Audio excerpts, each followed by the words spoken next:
नमस्कार दोस्तों, स्वागत है आपका हमारे YouTube चैनल में। दोस्तों, आज हम बात करेंगे घर में ऐसी कौन सी चीज़ है जो बरकत नहीं होने देती।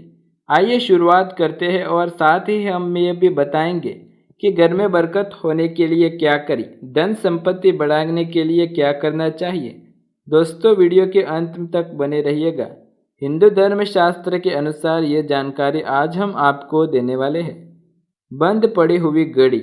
यदि आप उस घड़ी को अपने हाथ में पहनते हैं या फिर दीवार पर लगी है, वो काफ़ी समय से बंद है, उसका उपयोग आप नहीं कर रहे हैं, तो उसे ठीक करवा दें, अन्यथा उसे फेंक दें, क्योंकि यह आपके नसीब को भी बंद कर देती है, आपकी तरक्की में रुकावट पैदा करती है।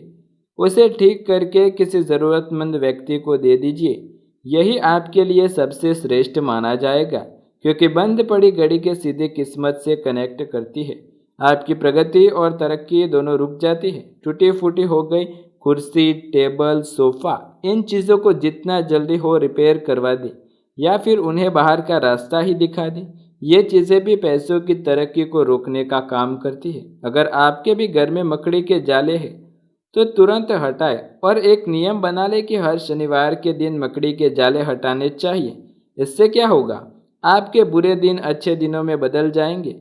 मकड़ी के जाले से हर जगह पर, दुकान, घर में वास्तु दोष उत्पन्न होता है, इसलिए इसकी मौजूदगी आपके लिए अशुभता मानी जाएगी। अगर आपके घर में भी टूटी हुई अलमारी है तो उसे ठीक करवा लीजिए या फिर उस चीज़ को बाहर कर दीजिए, क्योंकि ऐसी अलमारी जितने आप बचत नहीं करते उतना आपका नुकसान हो जाता है। शायद आपका धन भी पानी की तरह बह जाता है।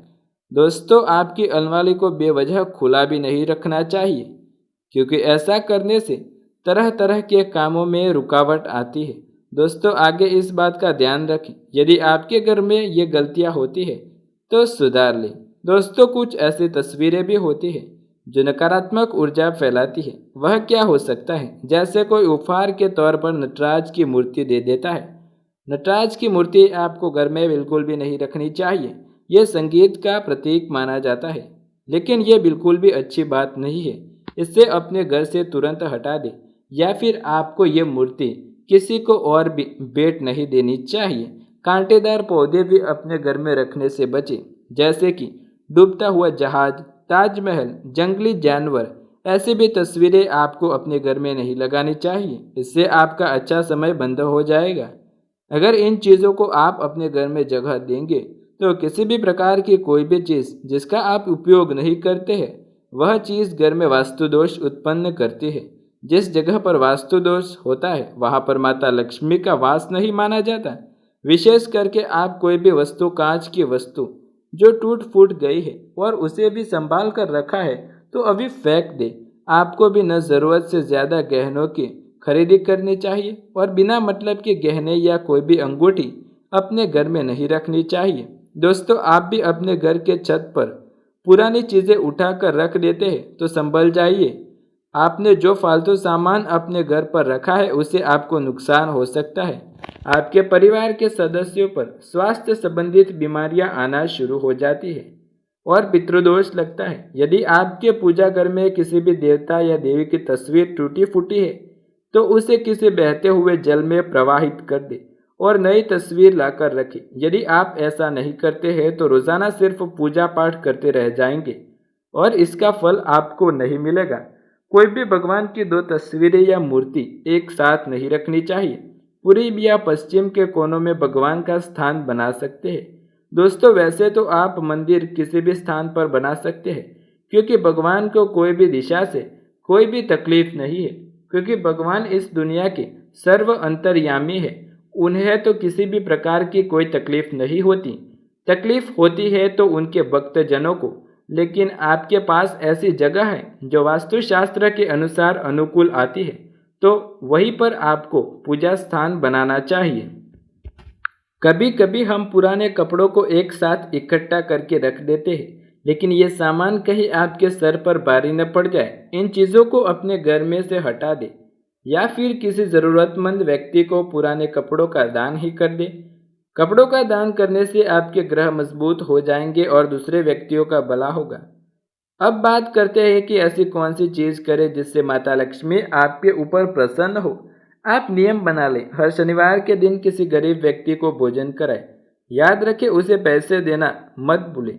उसे पैसे नहीं देने चाहिए, क्योंकि पैसे से वो कोई गलत कार्य भी कर सकता है और आपके पैसे किसी शुभ कार्य में नहीं जाएंगे।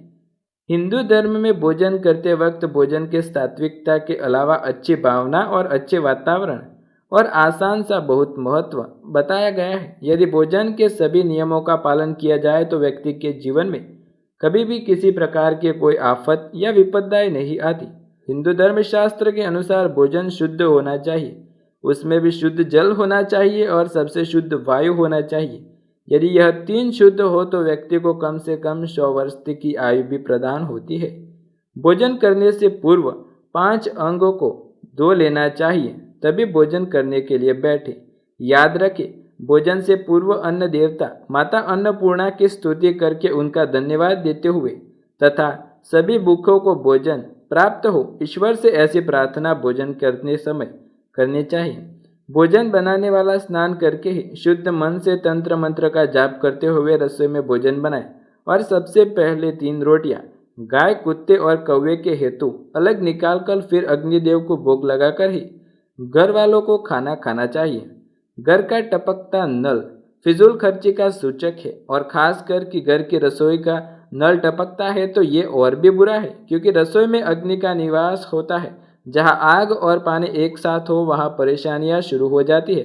घर के किसी सदस्य का स्वास्थ्य खराब हो सकता है, व्यापार में नुकसान, किसी का टूटा फूटा पैसा जा सकता है।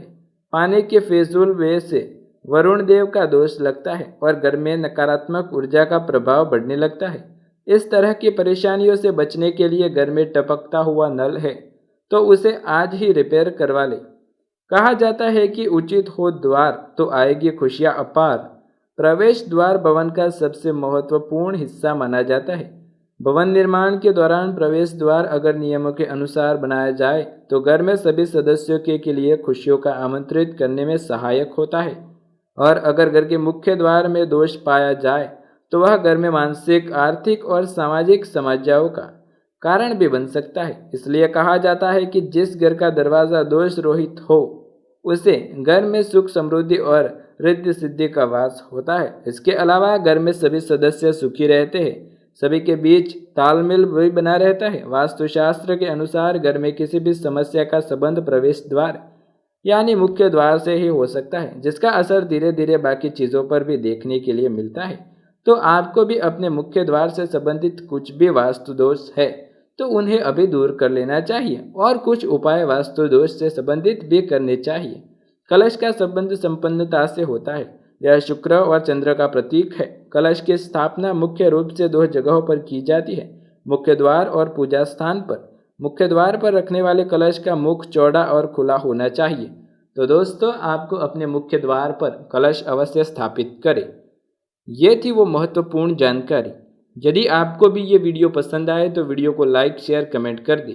चैनल पर नए हैं तो सब्सक्राइब करके बेल आइकन ज़रूर दबाएं। मिलते हैं अगले वीडियो में। धन्यवाद।